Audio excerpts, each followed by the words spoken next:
Once again are your hosts Kalium and Lyra, ready to guide you through the firestorm of revelations in this pivotal chapter of the saga. In this episode, we cover chapters 20 through 22, where lies are shattered, identities are reborn, and justice comes not with a gavel, but a well-placed knee and a loss of wings. What begins in silence ends in fire, as the true bond between Phoenix and Anastasia is finally revealed, and a former hunter becomes the hunted. Imagine for a moment you're really invested in a story, right? You know the heroes, the villains, the lines seem pretty clear. Then boom, everything you thought you knew about a conflict, maybe a character, or even just good versus evil, it just unravels. Yeah, completely turns on its head. What if the truth was way more complex, more nuanced, maybe even, more beautiful than the official story ever let on? That's exactly the kind of profound shift we're diving into today, right from the heart of the source material you've shared. We are plunging deep into a really pivotal moment here, focusing on chapters 20, 21, and 22. And the titles alone tell you something big is happening. Truth revealed, reborn, and rising air. Pretty evocative. Absolutely. Our mission basically is to unpack all these surprising revelations. We're talking Phoenix's escape, Anastasia's, incredible transformation. Which is almost hard to believe when you first read it. Right, and Sarah's loyalties talk about shifting sands there, and of course Agent Frank's dramatic downfall. It's almost Shakespearean. It really is. It's a sequence that fundamentally redraws the map for this entire story. You've given us such rich, detailed sources, and we're here to get into every key moment, every secret, every powerful consequence that changes everything. Not just for the characters, but for how we understand their whole reality. For those maybe just joining us, or if you need a quick refresher, the world centers on these powerful beings with wings, the Phoenicians. And they hunt this group they call fallen phoenixes, who are kind of shrouded in mystery and fear. Our main players, Agent Jane, Agent Frank, Sarah, Phoenix, Anastasia, and these really interesting AIs, Ali and May, they're about to get caught in a total whirlwind. Yeah, a whirlwind of revelations that just redefines who they are and where they're going. It's pretty spectacular stuff. It really is. It doesn't just challenge what you assume, it kind of demolishes it. Definitely. Forces everyone, characters and us listeners alike, to rethink everything. Okay, so let's start unpacking. Chapter 20, Truth Revealed. We open, and the scene is tense, sterile. Agent Frank's infirmary room. He's there, heavily sedated, a powerful guy brought low. At least for now. But our focus shifts quick, doesn't it, to Agent Jane. Now, she's married to Frank, but her actions here, they seem, like she has her own separate agenda. Totally. She pulls Sarah aside, right away from Frank's bedside, wanting a private chat. Urgently. It feels deliberate, almost conspiratorial. Why is she doing that? Why bypass her husband right then? Well, what's really driving Jane here, and this is key, is her unique understanding of Phoenix. Mm-hmm. And it's not just a feeling, it's rooted in her past. Remember that mission where she hunted him? It's detailed earlier in the sources. Oh, right. The encounter that completely changed things for her. Exactly. She was impaled, should have died.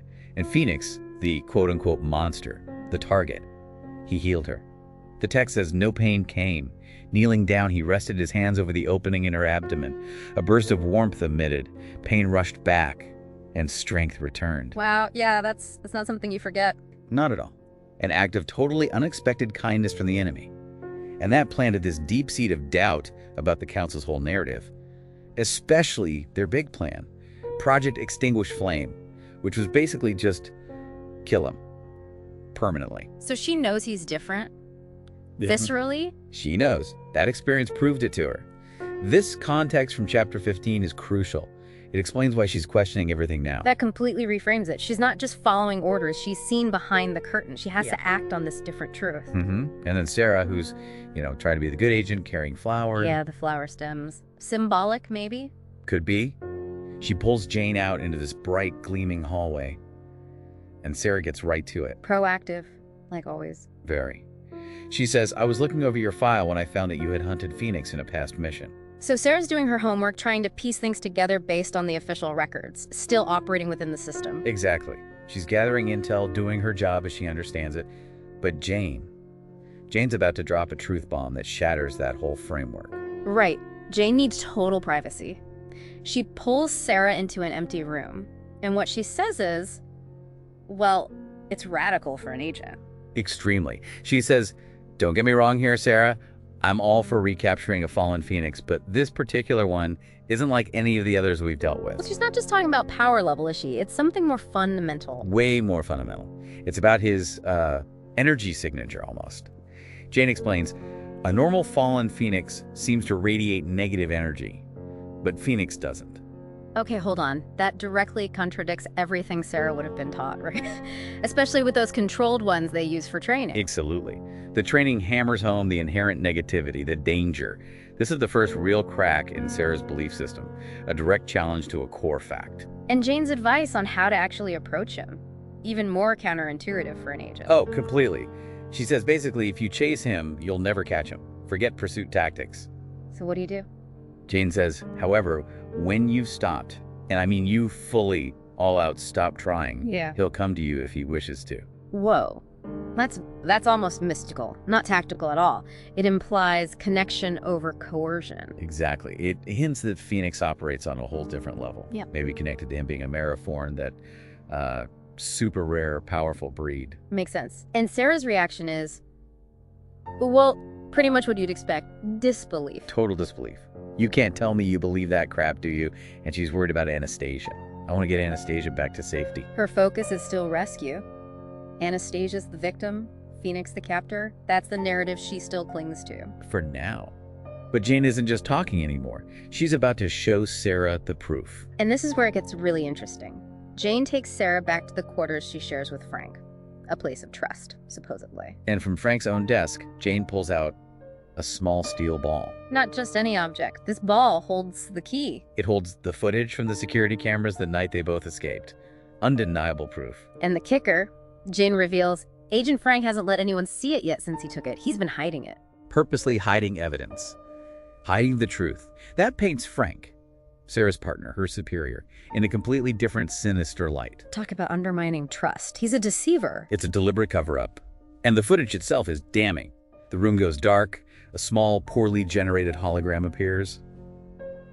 The security room. We see Frank leaving, then Anastasia, moving slowly towards Phoenix's pod. Not being dragged, moving deliberately. That alone starts to unravel the official story. Then the pod explodes. Chaos. Cyber warriors destroyed. And the being that emerges, not what anyone expected. Two sleek, light blue wings, long, dark blue wavy hair, eyes radiating bright blue. And crucially, the hologram shows Anastasia and this transformed Phoenix. Well, Anastasia's mouth would move, yet his did not. Telepathy, some nonverbal link. Seems like it. Definitely a conversation, an interaction, not force, not abduction. And then he changes again. Right before their eyes. Wings get wider and darker, holding red now instead of blue, splitting into four. Hair turns dark brown. Eyes shift from glowing blue to a dark brown with red core. That's a significant transformation, showing power evolving, shifting. Definitely. And then Phoenix, the supposed prisoner, just follows Anastasia out. She leads the way. She wasn't forced to go. She went on her own free will. Game over for the official story. That's irrefutable visual proof. Absolutely. So what does this do to Sarah? An agent trained to see black and white, suddenly confronted with this technicolor truth. Her first instinct is denial, right? He must have tricked her, trying to make it fit the old narrative. But the evidence is too strong. The source says she eventually manages a reluctant, no, I guess he's not. That's huge. A tiny phrase, but it marks this massive turning point for her. The foundation is crumbling. It really is.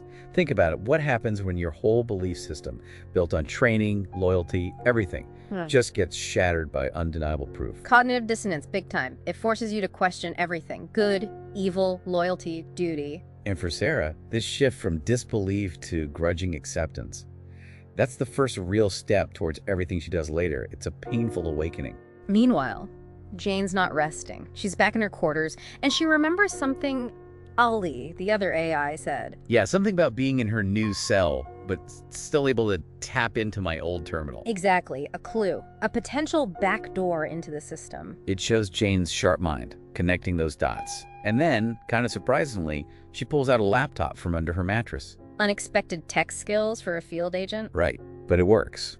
Within minutes, she was in the tower's mainframe. She's not just muscle, she's got serious digital infiltration skills. A true covert op, and she finds the file. Oiseau de faux. As she accesses it, this face appears. May, glowing bright green, speaking in a deep masculine voice. Our first real intro to Mai, clearly Phoenix's creation. Yep. Jane asks who made him. Mai, who's hidden deep in the system's mainframe, is evasive, cryptic. Reels. Pretty much. Not sure I can tell you that. To not know the questions is to not truly know yourself. He even says he finds it amusing. Okay, so a different personality from Ully, more guarded, protective.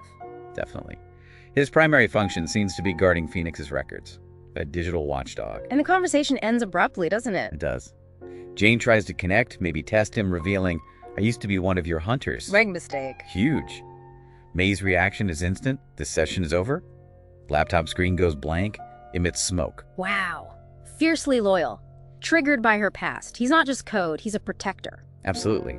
Defending Phoenix's secrets at all costs, which perfectly sets up Part 2, Reborn, Chapter 21. So the next day, Jane's waiting in a city park, nervous. Will Sarah even show after everything? You can feel the tension, the weight of that truth hanging there. Yeah. Sarah arrives looking like she hasn't slept.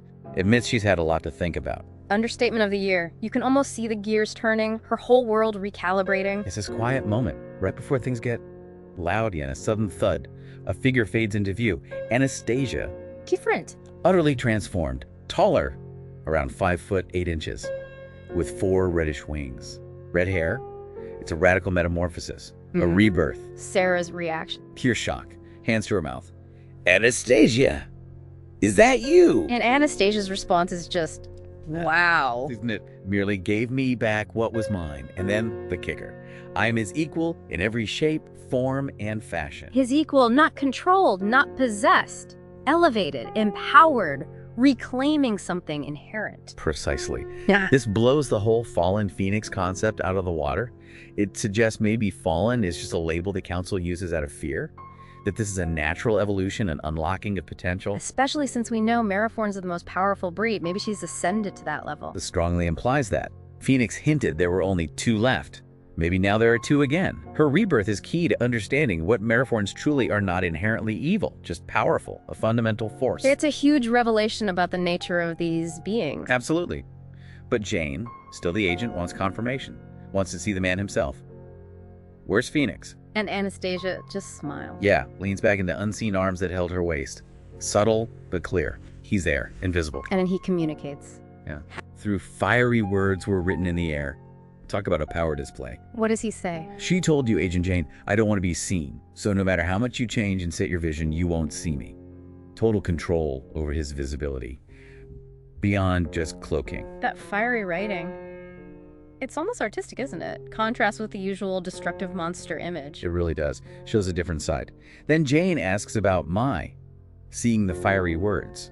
Did you make something called Mai? And Phoenix confirms. Via the fiery words, yes. Yes. Explains he created Mai back when he needed his records protected. Like Ali, he is AI. But unlike her, I made him male. And he's based somewhere, hidden deep in the system's mainframe. So Mai is the guardian AI. Got it. This leads to another massive moment for Sarah, right? Seeing Phoenix. Oh, yeah. Anastasia does something fractured out from the center of her irises. Allows Phoenix to become visible. And there he is. Just there. Leaning against the air as if it were a wall. Arms folded, head down, eyes closed. Completely relaxed. Effortlessly powerful. How does Sarah react to seeing him? Really seeing him? It hits her hard. Eyes widened as she fully grasped what he really looked like. It was nothing like the pictures. Jane was right. He did feel different from the fallen phoenixes used in training. His presence is described as overwhelming. Completely overwhelming. Shatters her training, her comparisons, her whole mental image. It's sensory overload. The final piece clicking into place. So this is it. The turning point isn't just the video anymore. It's this experience. Exactly. The video was facts. This is reality. Visceral, undeniable. This is what truly cements her shift from doubt to active participation against Frank. She's not just a witness now. She's in an aha moment for her and for us watching her journey. It's the difference between knowing something intellectually and feeling it in your bones. Yeah. She feels it now. Her loyalty is now to the truth she's experienced. And Phoenix isn't done planning. He calls Ali, who appears, characteristically, hanging upside down from one of the lower tree branches. always making an entrance. Right, such a contrast to May's serious vibe. Phoenix gives her a mission. I want you to find May for me. The big instruction. Tell him to start making preparations for an upgrade. An upgrade, what does that mean? Phoenix clarifies, yes, it's time your brother joined us. The implication is huge. Mai is getting a physical form, like Ali's cell body. Wow, so bringing the Guardian AI out of the mainframe and into the physical world. Exactly. Expanding the team, adding another powerful, tangible ally, shows Phoenix's strategic thinking, using tech, building his found family. They're gearing up. Which brings us inevitably to part 3, chapter 22, Rising Air. Or maybe The Mighty Shall Fall is more fitting here. Definitely feels like Frank's reckoning. He wakes up, groggy, but he's not in the Tower Infirmary. He's in a human hospital. And the first thing he realizes... The horror. His back is bare, his wings simply were not there, gone. Not injured, removed, a physical dismemberment, stripped of his very essence as a Phoenician. It's a devastating blow. Remember him back in chapter 3. Cocky, powerful, killing his boss, loving his wings. Total opposite now. Complete reversal. Fear. Anger. He screams, "Agent Jane, what have you done to me?" Attacks the nurses, gets sedated again, powerless. And when he wakes again, it's worse. He feels something new. Fear. Fear of what those eyes could belong to. Fear of how can he defend himself. The powerful agent is gone, replaced by fear.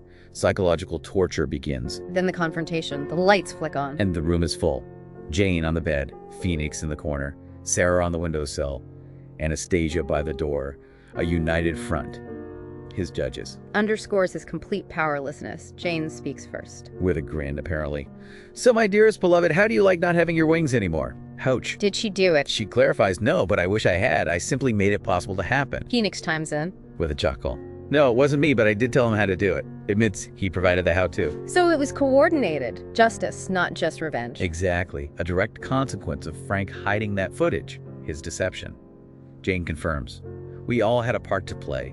A collective effort, unity against his lies. And the final reveal. The ultimate betrayal for Frank comes from Sarah. His own partner. She confesses. "That's right, partner. It was me. I was the one to do it." Wow, she did it herself. Yes, and she tells him why. After all, deception is not something to practice on me. I found out about the hidden security footage. That confirms her complete shift. She acted on the truth she found.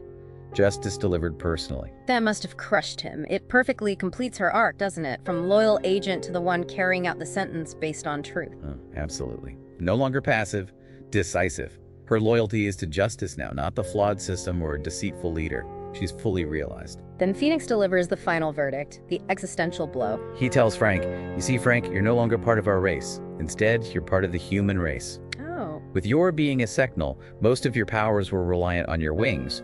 So by removing them, we removed you from our species."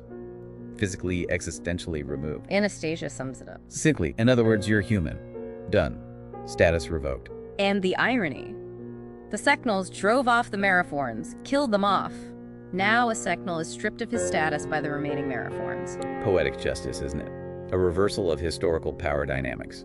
Everything that defined him, power, status, wings, species, gone. Grounded. Literally and figuratively. And their exit? It's as dramatic as his fall. Completely. Phoenix nods. Sarah shatters the window, opens her wings, winks at Frank, and falls backward, catching the air currents. Pure confidence. Jane follows, but not before. Making some changes to his chart. Oh, that's chilling. We'll find out why soon. Anastasia rises into the sky with a sparkle of pink and red flames. Another display of her power, her freedom. Their exit screams power and unity. Frank is left helpless. And Phoenix has one last thing to say to Frank. Yeah, a final cruel twist. He tells Frank he can keep his memories. Remember everything he was, everything he lost. A mirrored torment. Like Phoenix being forced to watch his mate die, lose his own memories. Exactly. Frank gets the opposite torment, remembering everything, unable to reclaim any of it. Pure psychological warfare. And Phoenix ensures no one will ever believe him. Precisely. Yeah. But no matter what you tell these humans, they won't believe you. I had Jane make some changes to your chart. You are now classified as mentally unstable. So Jane's changes, they sealed his fate. Completely. By the end of tomorrow, you will be in a nice new jacket in a very comfortable padded apartment. Institutionalized, stripped of credibility, sanity, everything, voiceless. And Phoenix's final move? A back flip off the sill, a swan dive, wings exploding forth, launching him into the night. A final display of defiance and freedom. And then, the evidence. Erased. The glass in the window and chair returned to the way they had been. as if none of it had happened. Just Frank, alone with his memories, declared insane. His mind, his prison, utterly chilling. Wow, what a ride through those chapters. Deception, revelation, transformation, consequences. It's an intricate weave, isn't it?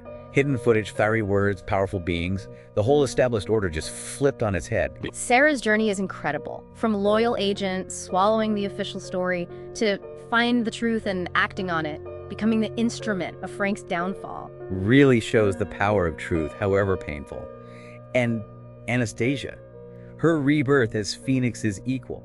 It totally redefines what rebirth means in this world. It's empowerment. And Phoenix, Yeah. his justice is strategic, almost poetic.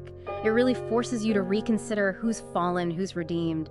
The lines are so blurred now. It's a powerful statement about deception's cost and truth's liberating force. Frank's lies unraveled, Anastasia embraced her true power. It shows real strength isn't in control, but in authenticity, in standing for what's right, even against the system. So this deep dive, it really leaves us with something to chew on, doesn't it? A question for you listening. When truth shatters your whole world, like it did for Sarah, what's the moral thing to do? Do you have to act on that new knowledge? Yeah, especially if acting means betraying everything you once believed in a system, a person, your own past loyalty. And what kind of new world can even be built when the old one is so radically dismantled? Especially when hero and villain, good and evil, are just so much more complex than you ever thought. And that brings us to the end of episode 7. Anastasia has returned, Phoenix has spoken, and Agent Frank, well, he's no longer flying high. As the past collapses under the weight of truth, new roles take shape, and the story rises ever closer to its final act. Stay with us as the flame intensifies, the air thickens, and the next chapter ignites what's been simmering beneath the surface all along. Until next time, keep your wings steady and your flame alive.